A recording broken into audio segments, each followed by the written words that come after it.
Assalamualaikum warahmatullahi wabarakatuh. Pada kesempatan kali ini, saya akan memaparkan hasil tugas berjudul analisis data lanjutan dengan Excel. Tugas ini dilakukan oleh saya, Maura Franciscali Asmara, dengan NIM 232050008 dari MPIA. Dalam presentasi ini, saya akan menjelaskan bagaimana data nilai siswa dianalisis menggunakan beberapa fitur Excel untuk mendapatkan gambaran yang lebih jelas mengenai performa belajar mereka. Selanjutnya, tujuan analisis. Tujuan dari kegiatan analisis ini adalah untuk menyajikan data nilai siswa dari 3 mata pelajaran. Yang pertama yaitu komputer, matematika, dan fisika. Kemudian melihat bagaimana nilai-nilai tersebut jika dibandingkan antar siswa. Selain itu, analisis ini juga bertujuan untuk mengetahui mata pelajaran mana yang memperoleh nilai tinggi secara umum dan mana mata pelajaran yang masih perlu perhatian lebih.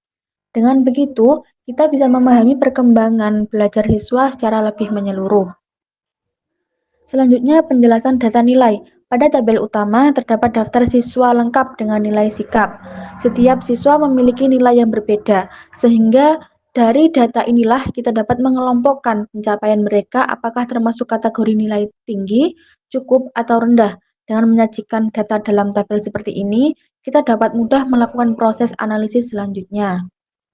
Selanjutnya, penggunaan fungsi countif. Fungsi ini berguna untuk menghitung berapa siswa yang masuk ke dalam kategori nilai tertentu, misalnya menghitung jumlah siswa dengan nilai tertinggi, sedang, atau rendah. Semuanya bisa dilakukan secara otomatis menggunakan countif. Hal ini membuat proses evaluasi menjadi lebih efisien karena kita tidak perlu menghitung satu persatu secara manual. Selanjutnya, rata-rata nilai per siswa. Langkah berikutnya adalah menghitung nilai rata-rata untuk setiap siswa. Nilai rata-rata ini menggambarkan kemampuan seluruh siswa dari 3 mata pelajaran. Melalui perhitungan rata-rata, kita bisa mengetahui siswa mana yang memiliki nilai stabil dan konsisten, serta siapa yang masih memiliki nilai yang bervariasi atau cenderung rendah pada mata pelajaran tertentu. Informasi ini sangat membantu untuk melihat kebutuhan belajar masing-masing siswa. Selanjutnya, perbandingan nilai antar mata pelajaran. Kemudian, dilakukan pula perhitungan rata-rata per mata pelajaran, yaitu yang pertama komputer, matematika, dan fisika. Dari situ kita dapat mengetahui pelajaran mana yang tinggi rata-ratanya dan mana mata pelajaran yang perlu ditingkatkan lagi. Jenis analisis seperti ini sangat bermanfaat untuk mengevaluasi efektivitas pembelajaran di kelas, karena terlihat dengan jelas mata pelajaran mana yang paling dikuasai siswa secara umum. Selanjutnya, kesimpulan. Berdasarkan hasil analisis data, dapat disimpulkan bahwa nilai siswa cukup bervariasi. Ada beberapa siswa yang nilai 3 mata pelajaran yang cukup tinggi dan konsisten, namun ada juga yang berada pada kategori rendah, sedang, dan perlu peningkatan secara keseluruhan.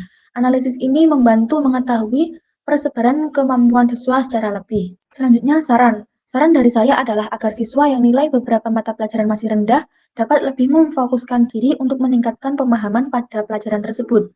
Selain itu, penggunaan fitur Excel seperti Countif dan Average sebaiknya terus dipakai dalam proses evaluasi karena sangat membantu dalam melihat perkembangan nilai secara tepat dan akurat. Demikian penjelasan saya mengenai analisis data nilai siswa menggunakan Excel. Semoga penjelasan ini bermanfaat dan dapat memberikan gambaran tentang pentingnya pengelolaan dalam dunia pendidikan. Terima kasih. Wassalamualaikum warahmatullahi wabarakatuh.